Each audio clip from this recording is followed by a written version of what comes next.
Hi, everybody. Welcome to New Mexico is a Basketball State Podcast. You know it, I know it. Hosted by me, Russell Gurule. Now stay tuned for the next hot take.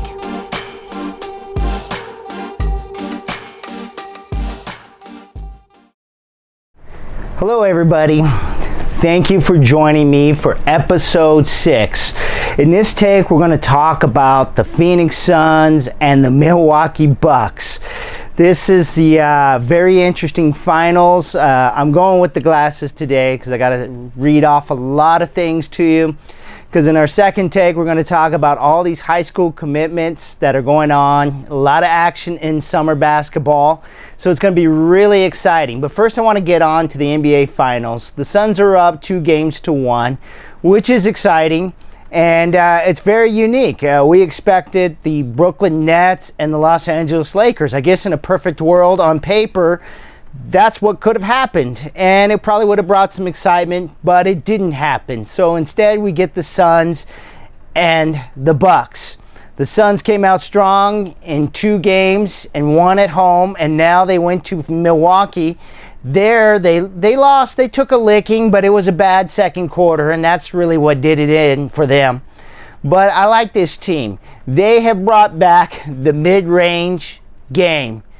Gone are the days of teams like the Houston Rockets who only shot 3-pointers and layups and never a free throw line jumper at all. This team is a lot of fun and excitement. We're seeing Chris Paul go out there and make moves that you haven't seen since Michael Jordan, like running fadeaway jumpers, or you could call them runners. He's doing stuff like that. Devin Booker pulling up at free throw line and hitting jumpers wide open, creating that space. So this is an exciting team. DeAndre Ayton playing a real center role instead of your stretch 5. He's getting in there and getting a lot of rebounds, and he's making some records. So this is going to be exciting. I see the viewership is going up now, and people are catching on to this. You got some nice role players too, Mikal Bridges, and you also have different guys like Payne going in there making big plays. And Giannis Antetokounmpo, I hope I pronounced that right. It's tough. I wouldn't want to try to spell it. Now this player, this guy for the Bucks is what's carrying them. And Middleton and Drew Holiday are going to have to step up, which they did in Game 3. But Giannis can't play any better than what he's doing now. He's basically Dr. J without a jump shot right now. That's the facts.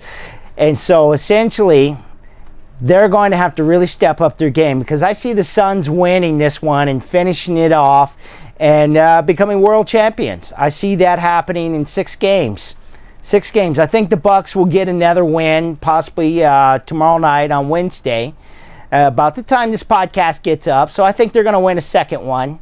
I think they'll tie it up, but I think the Suns are going to run this one through. They look like the team to beat right now. They look like the team that's going to win this and pull this off. So this is really exciting. It's nice to see this. The Suns hadn't been there since 1993, back when they had Dan Marley, Charles Barkley, Danny Ainge, Kevin Johnson, and Richard Dumas. Those guys, unfortunately for them, ran into Michael Jordan and the Bulls, and so that was not the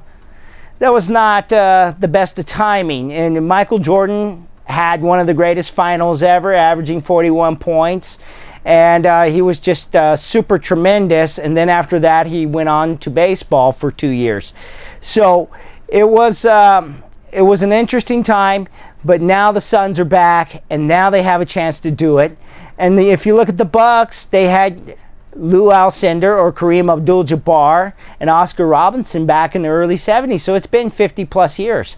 So we're definitely going to see something new, a new team basically entering that championship type of club here in the 21st century. So I'm going to go with the Suns in 6, and I think it's going to happen pretty soon here in Phoenix, and I think Devin Booker or Chris Paul, one of those guys, is going to be MVP. So I'm going to make that prediction, and I'm kind of excited watching this, and it's great to see the mid-range game back, especially in this era of spacing. You're seeing a little bit of old school basketball and certain techniques and philosophy coming back.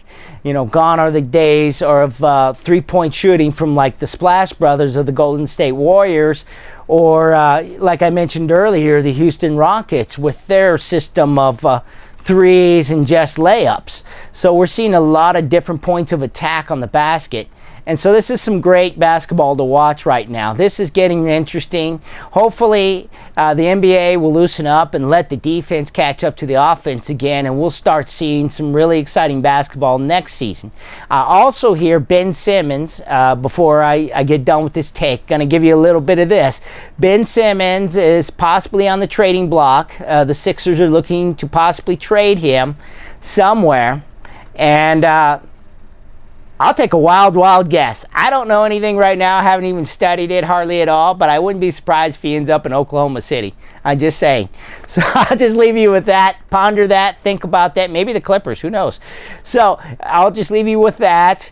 And I'm going Suns in 6. Stay tuned for the next take. What we're going to talk about is all the commitments and all the offers. And AAU basketball just recently took a trip to Denver. And we're going to talk about all of that. There's plenty to talk about. And that's why I got my glasses on, because I'm going to be reading off a lot of names. So I want you to stay tuned for that. All right? Next take.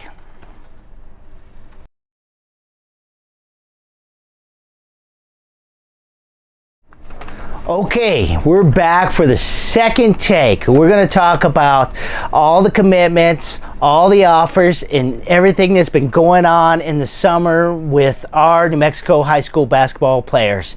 There's been a lot of excitement. They've been everywhere around the nation, from Las Vegas to Phoenix to Denver, Birmingham, Atlanta. I mean, they've been everywhere. Yeah, they've been doing a lot of great things. And what's really exciting, and I want to make this point here, is that we've got some great commitments that have just happened. I want to announce these first, because these are guys that have already graduated high school. Derek Chavez, two-time state champion from Valley, has committed to New Mexico Highlands University as a redshirt freshman. And I think this is a great thing too, when you become a freshman and you're allowed to redshirt. And I think they should go back to that, because we haven't seen that forever, because we got this transfer bubble going on and nobody redshirts anymore. And I think it's a great way to develop and have a year with the team, get adjusted, get bigger, get stronger. And it's a great way to get that boost, that level, that jump to become a valuable contributor for the next season. And so that's great news for Derek Chavez, and it's great to see that he is going to go ahead and be a Cowboy. And the next ones I wanted to mention is Tommy Wan, former Highland High School star, went to Western New Mexico, and now he is committed to junior college, Northwestern Colorado, along with the Triscos, Dominic Rivas, who left College of the Southwest in Hobbs. And this is a great thing to see these guys go to JC ball and get that chance to develop and keep playing. And I think these guys are really going to do well. And I think Tommy's going to really develop as a player.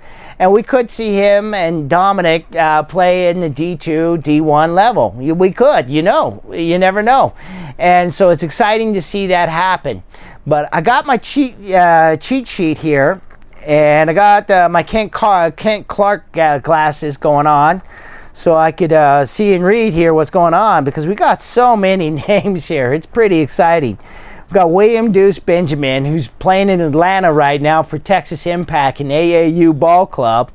And he had a really good showing. He's got offers from Florida International and New Mexico State and UTEP, and those are all D1 schools. And I think he's going to get some more offers, and he's got a little bit of interest from Colorado. So that's really exciting. Our next guy is Exodus Ayers of La Cueva, is entering his junior year. And this is a silky smooth player. This is a guy that gets to the rim and is able to adjust and make a shot. He's also a guy that can shoot from outside, and I'm hearing he's doing well for Albuquerque Basketball Club, another AAU program, and I believe he did well over there in Phoenix, so that's a good thing. And we should start seeing some offers for him. I'm really excited about him. I think next year in the summer he'll really start racking them up. So he's definitely somebody to watch this coming high school season. We got Jaquan Hill of Volcano Vista. Jaquan, the lefty, is another really athletic guard who is getting some offers. He's got one from Northern New Mexico College, and he's another one that should get some more offers because he's definitely one of those guys that could potentially be a D1 prospect somewhere. Now, I'm not saying Power 5 or anything like that, but somewhere.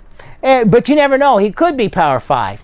I take that back. You never know. You just never know. There are guys in D1 that aren't as good as some guys in D3. I mean, let's be honest. It's just a matter of who sees you.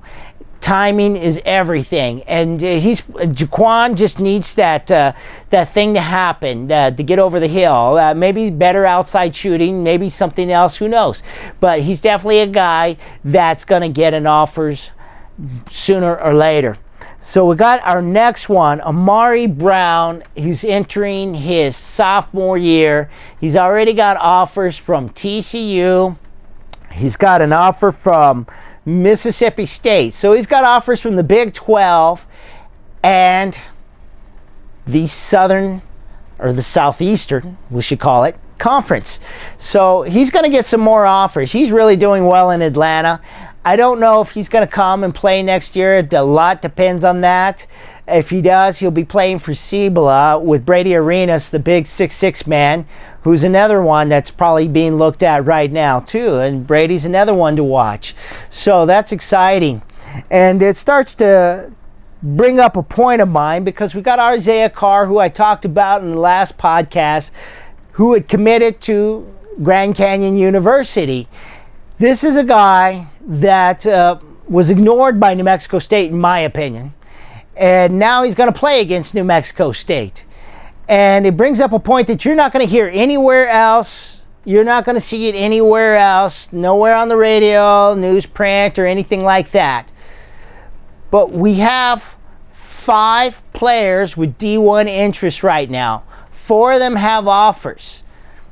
Our 5th player who has interest from a D1 school is Hobbs Jalen Gore, a shifty point guard.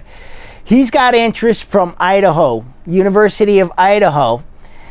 And he's also got interest from LSU, Alexandria, and Oklahoma City. And he's doing really well.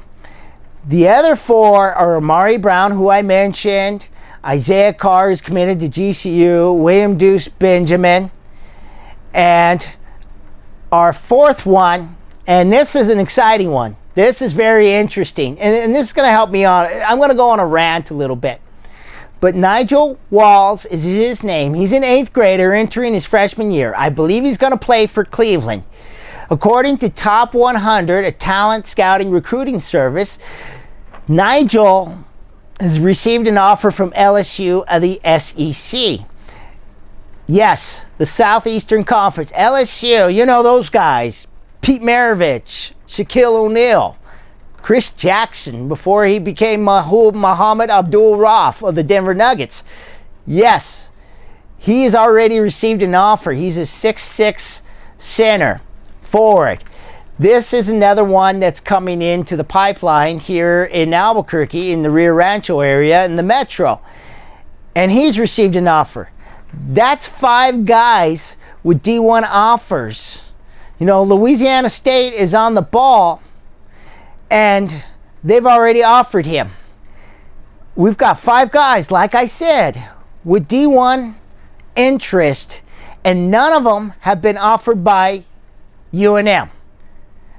New Mexico State has offered William Deuce, but they haven't offered anybody else. So Louisiana State has offered Nigel Walls already in 8th grade, while Richard Pitino was over there getting directions to the pit. I mean, I hate to pick on it, but they make it easy. I hate to pick on them, but they make it easy. It seems to me as though they don't care.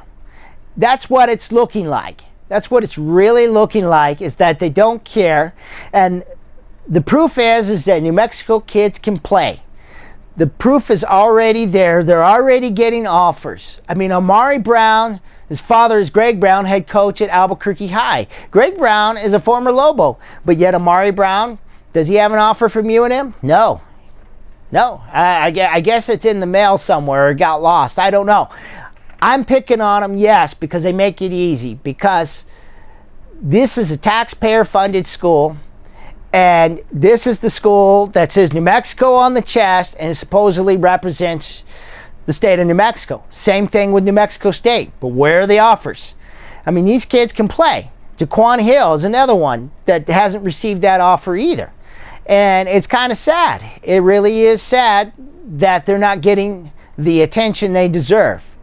And you know, that's my rant on that. Okay, I'm going to chill on that. I'm going to dial it down. So I'm going to go to my next, because this list is long. It's beginning to look like the year before our last season, when this whole thing happened. You know what I'm talking about. When we had 20-something kids go to college to play college basketball in NAIA, in D1, D2, we had a lot of kids get scholarships, and it was a great thing to see. So I'm going to move on the list here. We've got Sean Alter, okay, who's moving into his junior season. Volcano Vista, offer from Western New Mexico. I saw him at Section 7, Phoenix. He was really strong. He's a 6'6", 6'8", center, and he's looking really good, and I think he's going to get some more offers. I really think he's going to move up the ladder here pretty soon. And we're going to end up with Jose Murillo, who we've all watched and grow from his freshman year at Highland. He's got Alex Hernandez, his point guard there. And they're going to be a very tough team, along with Volcano Vista. I mean, this is going to be scary. And Jose Murillo at 6'8" is very strong, can get a rebound. And I heard he had a very good game with D1 New Mexico, over there in Birmingham, Alabama. Like I said, they're playing all over the nation. And he's another one that has D1 potential. He can definitely play in the paint. D1, he's that big. He's a big kid, and he's strong, and he's coordinated, and he's doing really well. And I hope he gets an offer. Now, on our list next is Shane Domas-Sanchez, who's one of the best shooters in the state. Right now, he's recovering from an injury, but I have high hopes for him. I think he's really going to do well because he's an extremely hard worker, and he's an extremely talented player, and he was also the MVP of the 4A state championship. His running mate, Judah Casas, also has an offer from New Mexico Military Institute. I mean, Sam Donaldson went to school there, so that's a great offer right there. He's got a great chance there, but I think he's going to get some more offers, so definitely keep an eye out on them. Our next guy is Jalen Holland. Jalen Holland is the brother of Jacob Holland. These two played at Los Lunas High School. Jacob Holland played a while back. He's already graduated college. He played at Fresno State. Jalen Holland was an 8th grader playing for Travis Julian, the head coach at Los Lunas High School, last season. He's entering his freshman year. He's going to have 5 years of varsity basketball. This is another kid, hey, maybe you ought to offer him because Louisiana State might come in there and get him too. You never know.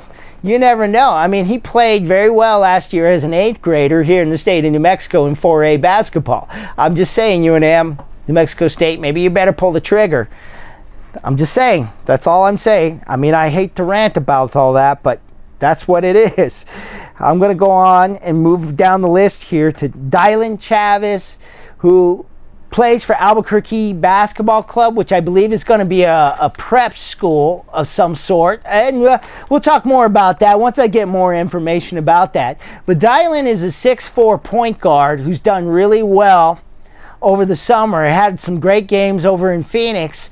He has got an offer from Western New Mexico already, and he's moving into his sophomore year.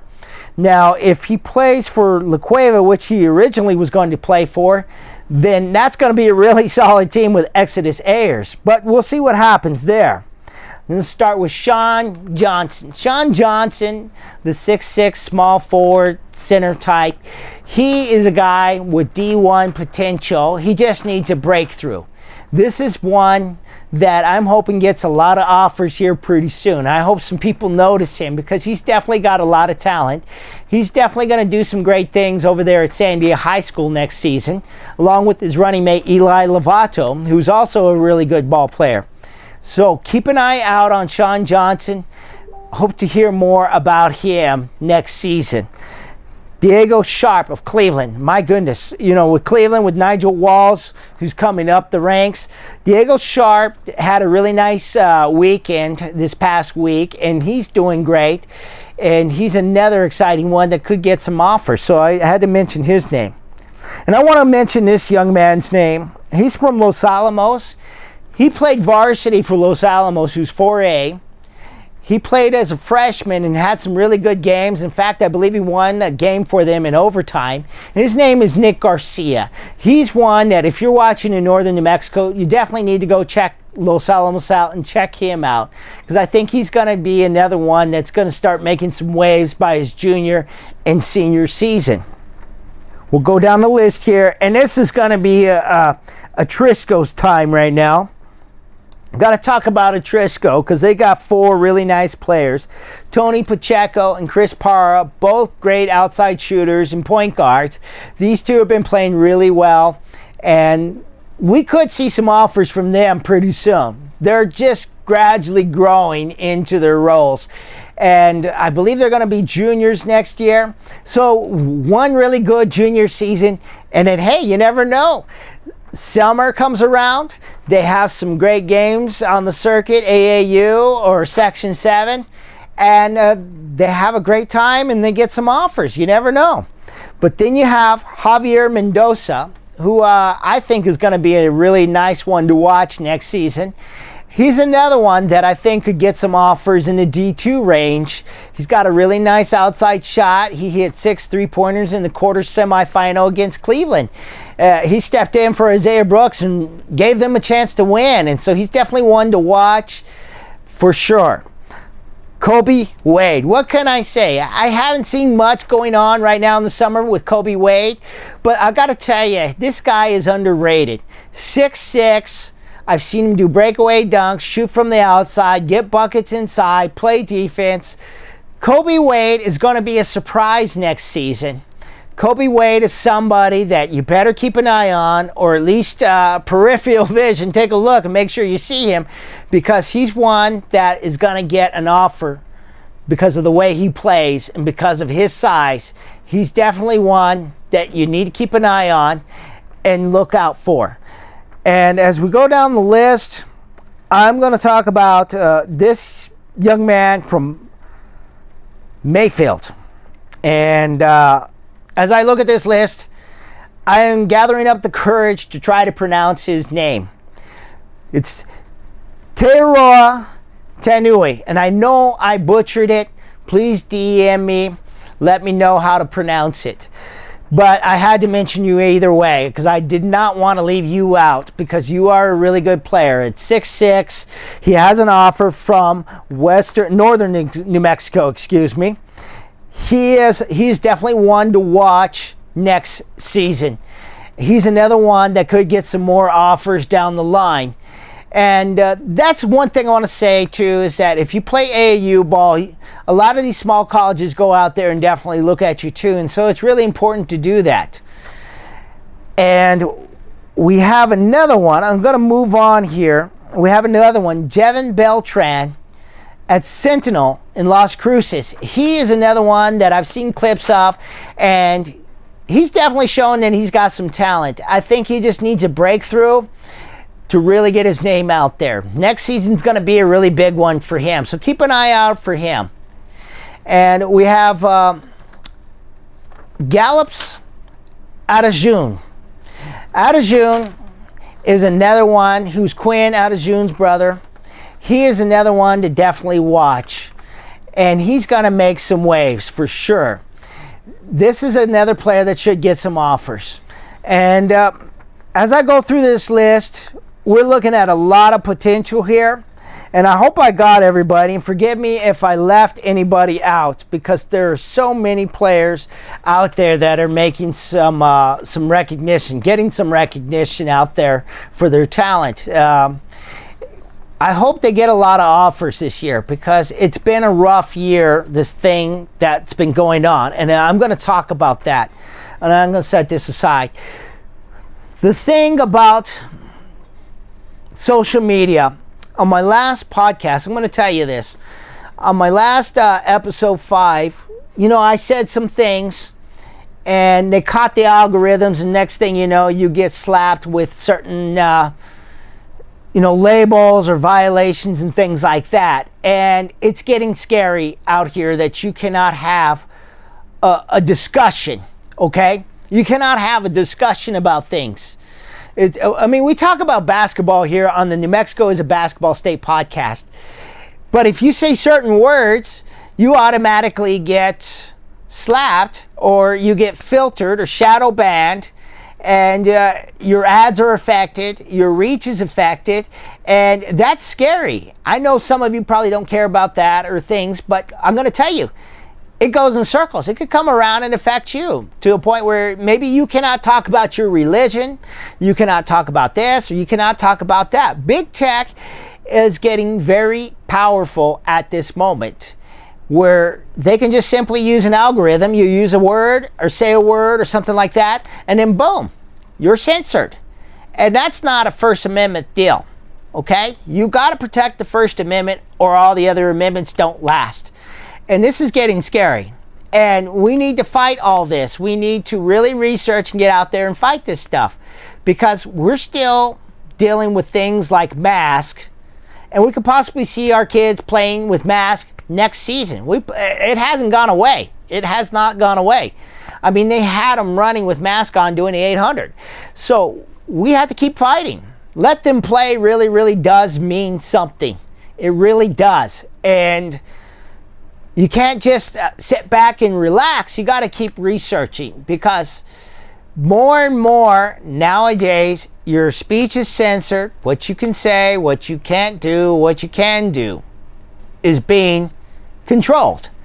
And it hasn't been that way until this thing last year. I can't even say it, because if I do say it, I get slapped with stuff. I get slapped with shadow banning, and I get slapped with little labels underneath. When you look down there, you'll see that little thing that says, well, for more information. I mean, it's ridiculous. I don't want to be a show where they can put something down and put an ad that I don't really approve of, because I think you should have a choice what you should do with your body, or what you should be able to say. I really do, because this is the United States of America. First Amendment rights. So I really, really encourage people out there to really, start talking about this, really start talking to, the necessary people in order to negate this, because we need free speech. We really do. This is what's so great about this country, is free speech, freedom. And we need to keep seeking it. And we need to chip away at whatever keeps us from getting to that freedom. Okay? That's my final on all of it. I really think we're going to have a great season next year. I think it's going to be exciting. We're going to see a lot of talent, because they just keep getting better and better. And we've got more kids now than ever getting recognized around the country. We're getting recognized for our talent. And I'm going to finish with that. Keep supporting the kids. Keep supporting the schools. I thank you for watching. I thank you for playing. I thank you for getting out there and supporting. And you people have a great night. Thank you.